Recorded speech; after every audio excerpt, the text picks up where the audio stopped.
Well, Tom, first of all, I'm here at one of the sites located right next to Freddy's Wine Spirit, and Tom, it's looking like something is coming right here. About WTOK News 11's Nicholas Brooks is live in the studio with more. Nick?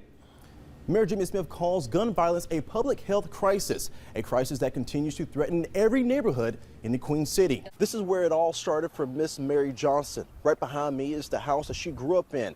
And inside this house is where she faced a traumatic experience at the age of 8 years old that put her on a life of crime. She sold her body at a young age and even sold drugs. Lindsay, this area behind me had debris everywhere due to a 4-car collision. Here's what happened. That's right, Tom, here at the Methodist Senior Services here at Aldersgate, where there's a big event going on right behind me in those doors. And also to tell me more about what's going on, I have with me Miss Robin Stevenson, who is the Executive Director at Aldersgate. Tom, traffic is moving again, as you can see right behind me on westbound on I-20, but that wasn't the case earlier today. Now, here's how traffic looked on I-20 around 3 o'clock today. Nicholas. That's right, Tom. I talked with people who said they haven't seen anyone use this trail and are calling it a bad investment. 5 different pastors from different denomination backgrounds are coming together to praise outside with the community. Back in 2020, the same group of pastors held this event during COVID. They said that it helped many people that were going through a difficult time, and they're planning to help more people this year. The pastors are encouraging people to come out and to take a listen. They say that you never know what this event may do for you. And the event will be held at Dumont Plaza this Sunday at 4 o'clock in the afternoon. But they'll do it for me live in the studio. Nicholas Brooks, WTOK News 11. Back to you, Emily, at the desk. Pastor Johnson still remembers the day she was sentenced to 16 years in prison. She had been in and out of trouble with the law for years, but one day it all caught up with her. This is where survival comes in. I prostituted the streets. I did what I had to do.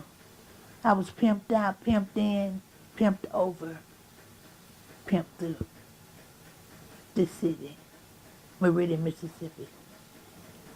Going into the clubs, robbing, doing whatever I had to do. Taking people's money, just doing whatever I had to do to make it. This is where it all started for Miss Mary Johnson. Right behind me is the house that she grew up in.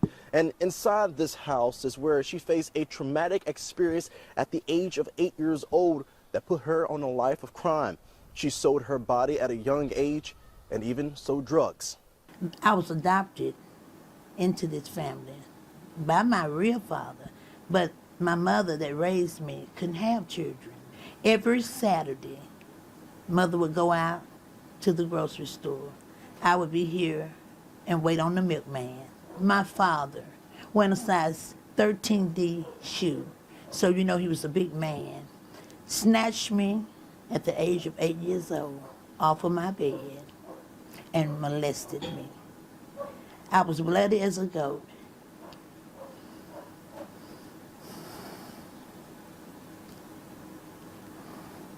Johnson's awful experience led her down a path of crime that ended her up in prison.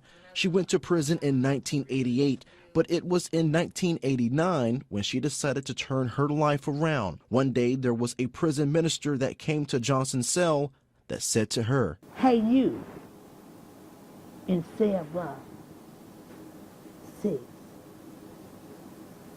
God want to do something with you. God want to change your life."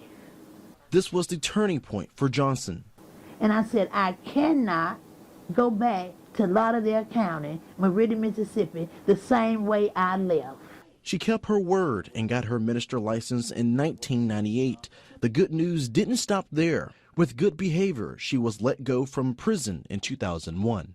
They told me, pack my bags. They said, Mary, you're on your way home. You're leaving in the morning, going home. That was the best news that I could ever have heard. And I want you to know, I was so free on the inside. Mary Johnson has been holding her ministries in county jails. She's been here at the Lauderdale County Detention Facility for over 20 years, preaching her messages in hopes to change inmates' lives. They called me. the warden called me at Rankin County Prison. He said, we just got in 32 youthful offenders,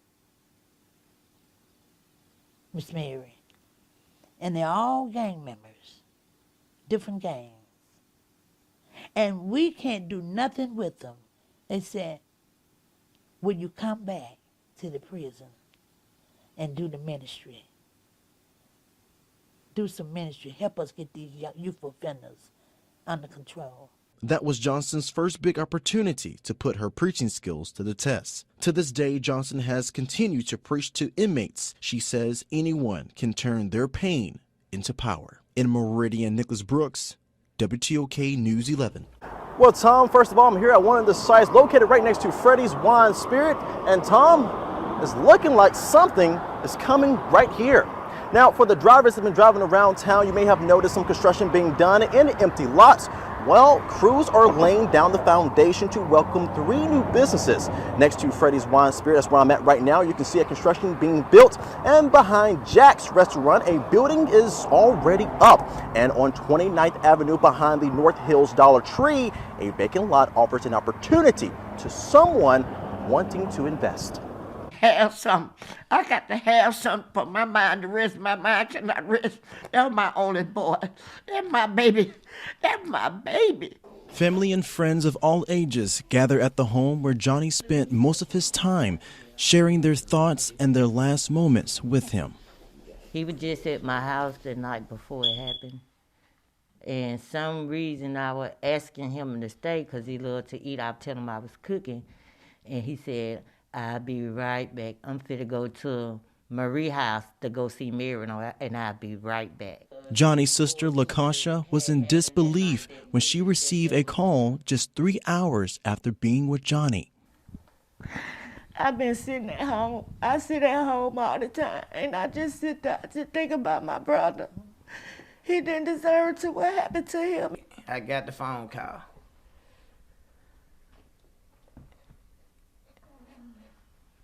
It's hard to accept. It don't seem real, but I know it's real. The mother of the victim, Ruby Rush, says the suspect made comments about the well-being of Rush through social media. Ruby never thought that Ivy would take it that far. And she did it. My child didn't deserve that. I can't sleep. I can't eat. I can't do nothing.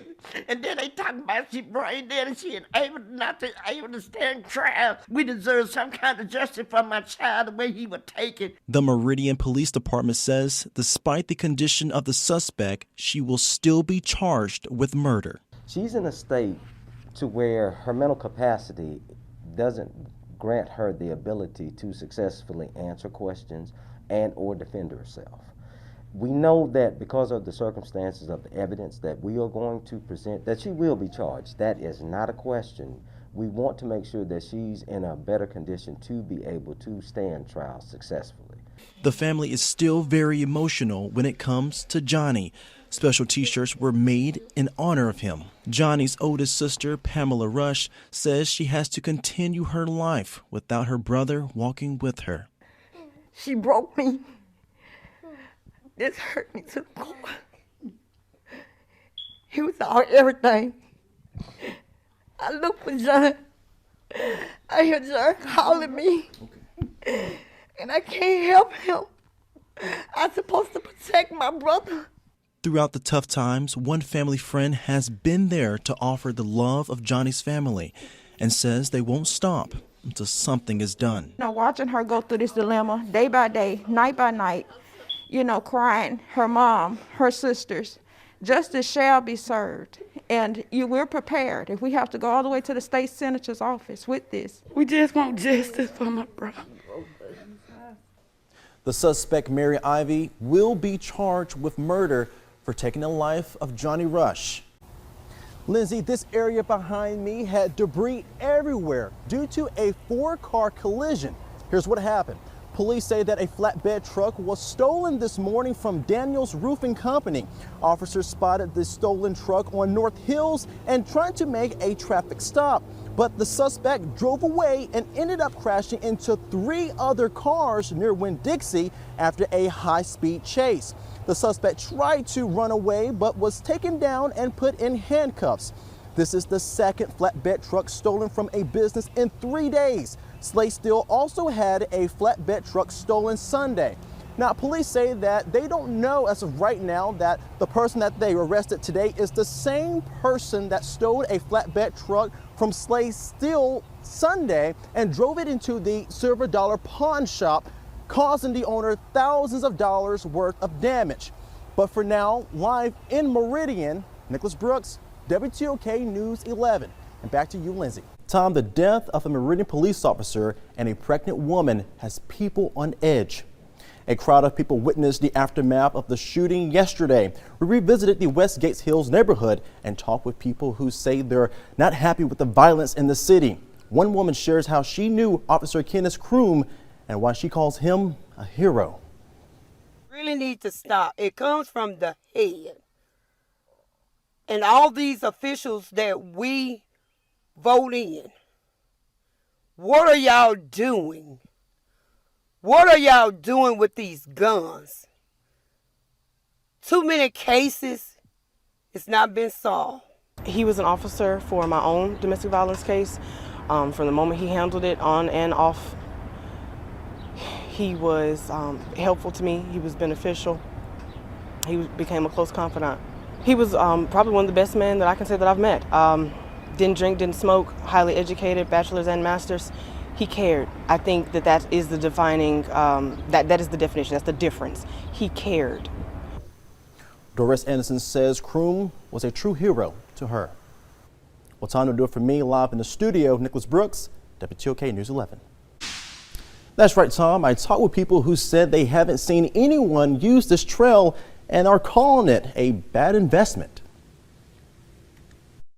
Some people who live along the Saratchi Creek in Lauderdale County are not happy with the bike trail project underway right now.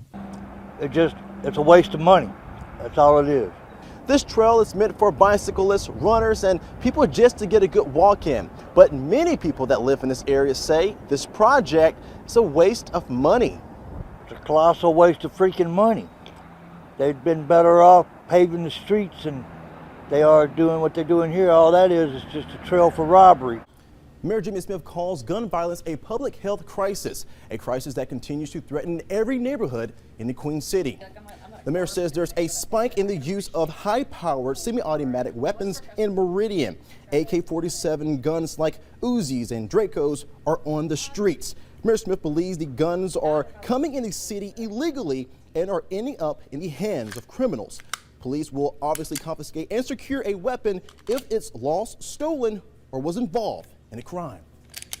We have a gun problem in our community, and I've been told that people feel like there's a gun source, an illegal gun source that's out there supplying these guns. And I believe that is so, because I've seen some guns that you don't normally see on the street. I think there's a gun problem nationwide. I don't think it's just here in Meridian.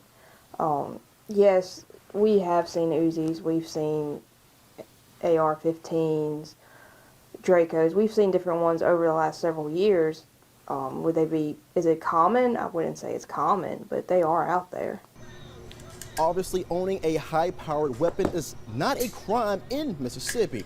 We'll talk to a local expert at 6. She'll walk us through the steps of legally owning a gun like an AR-15. But for now, Lindsay, live in the studio, Nicholas Brooks, WTOK News 11. Back to you at the desk. Okay, Nicholas, thank you. A chilly start